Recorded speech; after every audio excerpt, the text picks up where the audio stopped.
que je ne vais pas aborder ici. Encore Bachna. Voilà, sujet je ne l'aborde pas. Alors, vous avez Tribune Quotidienne qui nous amène à l'Organisation des Nations Unies. Là, on est dans du lourd. Ça, ce n'est pas du verbiage. Et aujourd'hui, on a le Burundi. Le Burundi porte officiellement la candidature de Macky Sall. Le Sénégal à la traîne.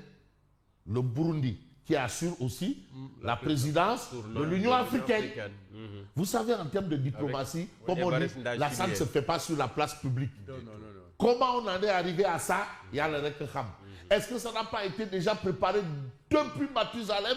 Il y a le Rekham. Parce que même l'homme Macky Sall, est-ce qu'il n'a pas travaillé autour de cette éventualité? En tout cas, vous avez ça.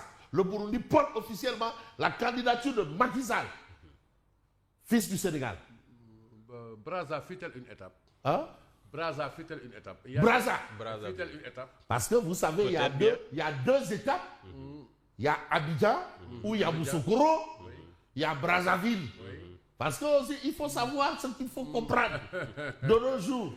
Bon, Yaoundé, c'est moins parce que, vous savez, il y a beaucoup de choses. Vraiment, il y a le repos, l'âge.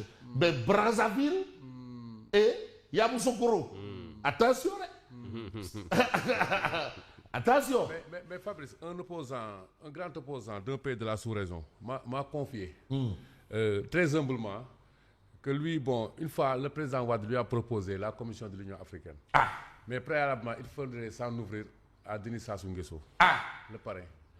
Donc c'est pourquoi quand Djoma est allé là-bas, moi je suis allé directement écouter le reportage de la presse congolaise.